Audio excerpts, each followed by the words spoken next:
on NPI.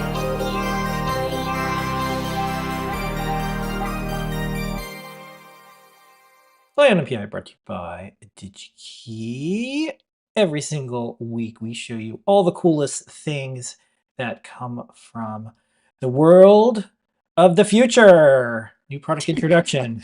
Okay, this week it's from Analog Devices, which purchased Maxim, which purchased Trinamic. So I'm going to call it a Trinamic chip, but Analog Devices is the current vendor of these boards. And this week we're looking at the TMC5272. And, you know, I looked and we've covered two Trinamics chips before on NPI. It seems like every year or two, basically, a cool one comes around, which makes sense. You know, it's like they come up with new revisions.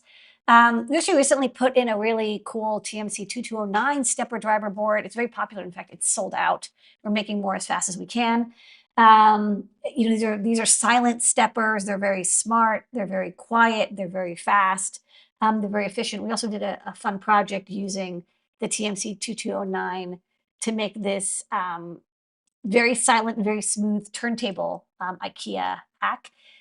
Check that out on 3D Hangouts. They got all the STL and stuff to build it. You know, knowing Pedro were working on it, they said, wow, like this is a really nice stepper motor driver.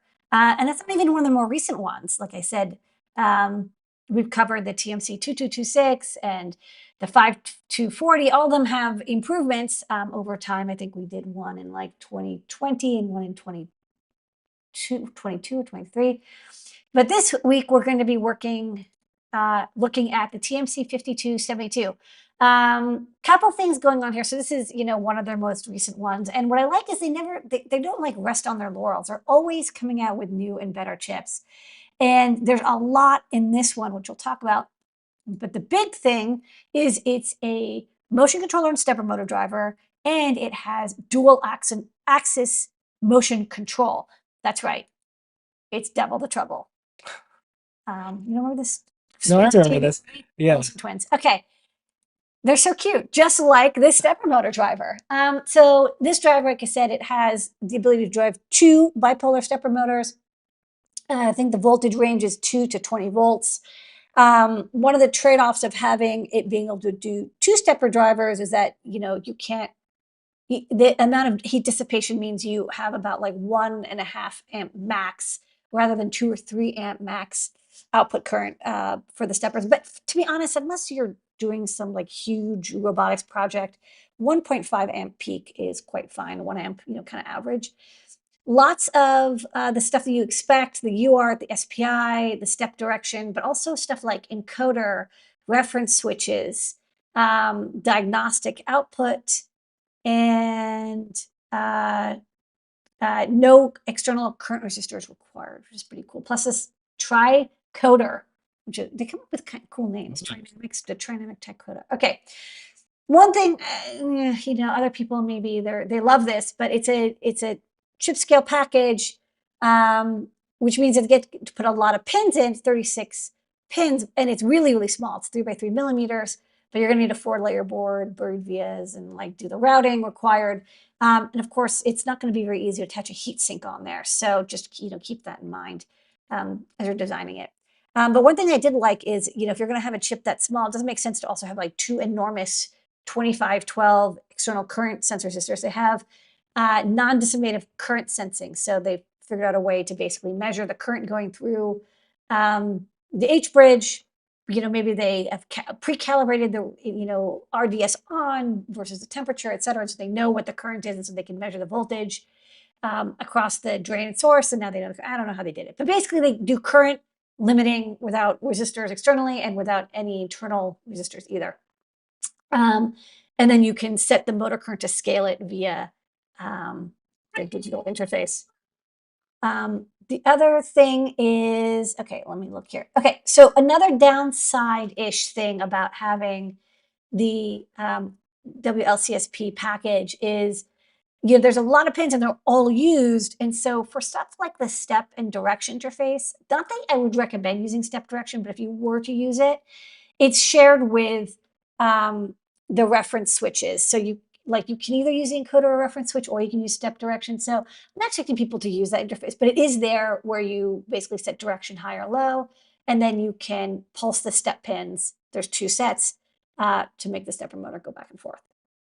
And here's the showing, it's like the GPIO pins are like, or the reference switch, or the step, or direction, or the external emergency stop. So, there's a couple of pin sharing things. What I recommend you use if you're going to talk to it is UART or SPI. It doesn't have I2C, but it kind of makes sense. So UART, it's a single pin UART interface, but that means that if you're using like a microcomputer that has USB, you can use a USB to serial converter, and you'll be able to do full control via like almost any software. It's kind of a universal interface, and you can daisy chain them. There's a couple different ways. You can have multiple of these dual access controllers on one UART. So you don't have to have multiple UARTs. You have one for all of them. And there's a packetized system, and they have drivers and everything if you'd like. If you have lots of GPIO and SPI interface, SPI might be a little bit easier. Definitely less, you don't have to worry as much about baud rates and like CRCs. I find SPI to be a little bit more reliable. Then you just need one chip select pin per, and of course you're not sharing one GPIO for MISO and MOSI. So the other thing is, because you are expected to use this digital interface to configure it, there's like 1 trillion registers and configurations, and I'm not going to go through them. The data sheet's 254 pages. Have fun. Some of the cool things about it is, of course, you can set the micro steps, you can set velocity, you can get the current limit, you can set up all the limit switches and stuff. But they also have a motion controller built in, which is really nice, because a common thing you have to deal with stepper motors is like, you have the inertia of like starting up the motor, and you want to like slowly ramp it up. And then once it gets to speed, you want to kind of like zoom to where you're going. And then as you are getting close to the destination, you kind of want to like slow it down and microstep some more. And what's neat is that because there's this SPI interface, you can do this all in the control. You don't have to have your microcontroller or my computer do this. The stepper motor does this for you. You tell it where you are, how far you want to go, the distance per step based on your gearing and whatever. And you just tell it, hey, I want you to get to this location about this much time. And like, you just set up the parameters, and it takes it from there, which is cool, because you can get, like, as you see in the middle, as you want to get to where you're going fast, it does high velocity, full steps, so not very precise. But as you're getting to the destination, it starts micro-stepping, slowing down a little bit to get precision destination, and start and stop. Okay. Next up, to use the really smart access control, where you tell it, like, I literally want to go like 20 millimeters this direction, or, halfway to the end of the bar or whatever. You do have to do some homing, where you tell it like, where is 0 and then where is the destination. And then, as I showed you, there's like limit switch capability, but it also has this thing called stall guard, where it uses the back EMF to detect when it should have moved, but it didn't, because the back EMF will change when the motor hasn't actually moved. You do have to go at a certain velocity, so you kind of whack into the end, but maybe as long as there's like a soft, I don't know, rubber thing that it bumps into, it won't damage anything. Reminds me of those old Apple floppy drive controllers. Otherwise, you can use built-in limit switches. So you wire the switch directly into the controller, and it will handle the like, oh, when I hit the limit switch, I will immediately stop and brake. So you don't have to worry about like your microcontroller, my computer, getting the IRQ and then remembering to tell the controller stop. It's all handled within chip, which is definitely the right way to do it. There's also an encoder. So if you don't want limit switches, but you want to know when the motor has moved, you can put in a magnetic or optical encoder on the shaft, wire that up, and again, the TMC will handle all that for you. It'll like keep track of like how many steps and when the encoder moved, or whether the motor slipped. That's one of the problems with stepper motors, is that they can slip, and you wouldn't, normally you wouldn't know. And then the second detection, which I thought was kind of neat, is standstill step loss. So it's like if you release a stepper motor, like you have a 3D printer that's off, you can move the X and Y around, but then the motor driver has to rehome it afterwards.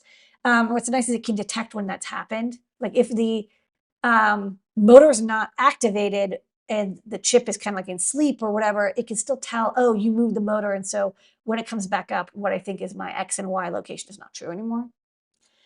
There are eval boards available for this driver. There's like the USB part on the left, lower left there, and then the actual motor controller itself. And it's plug and play. You just can like give it power, and you give the two-stepper motor driver pins over there on the kind of northeast corner. You can wire up your steppers and immediately start testing it using their software. They have an IDE, which I'll show you in the video, called TMCL. Doesn't seem to run on Mac, does run on Windows and Linux. I don't know, Mac users. You have everything else going for you. And then, of course, all of the hardware designs, they've got a lot of stepper driver sticks and eval boards and dev boards. Especially with these stepper motors, if you're dealing with the high voltages and currents, you want to make sure that your layout and schematic is right. And they'll give you the references, but then maybe you just want to copy and paste it. Good news, it's open source hardware. Cool logo. I love it when they embrace the open hardwareness. And luckily, it's in stock. It's available. If you would like to try this out, pick up an eval board. There's a bunch in stock. Pick up some chips. If you want to do two-stepper motors, and especially the fact that you can say, I want to move to this XY coordinate, and it will handle it all for you. You can do a lot without having to have a separate coprocessor to do like the real-time motion planning. Like it can do a lot of the motion planning on its own, which is great. And we have really good video from DigiKey we're gonna play. Let's go see it. And then after that, we'll do some new products. It's time for a DigiKey unboxing.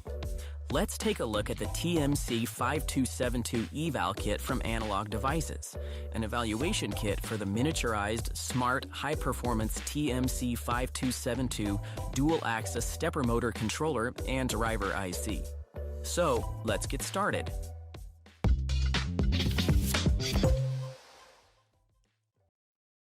Inside the box, you'll find the TMC5272 evaluation board, the Landungsbrücke interface board, and the Ezatsbrücke bridge connector board. The TMC5272 stepper motor driver provides 2 channels with spread cycle for highly dynamic motion and Stealth Chop 2 for noiseless operation, maximum efficiency, and improved torque. It offers dynamic current control, sensorless motor load detection, and a sensorless full-step encoder.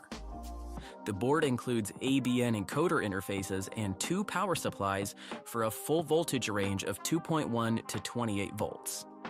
In this demonstration, we'll walk through the steps to get started with examinations using the TMCL IDE velocity mode.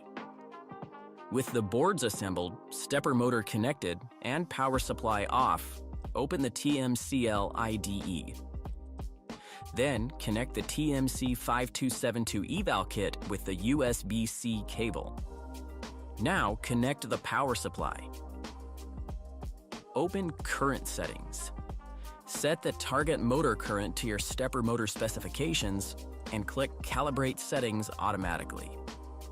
Next, open the Velocity Mode tool and Velocity Graph.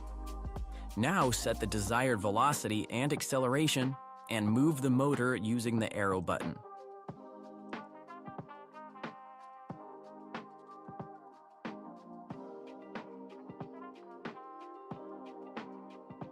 Thanks for watching. EYE on NPI.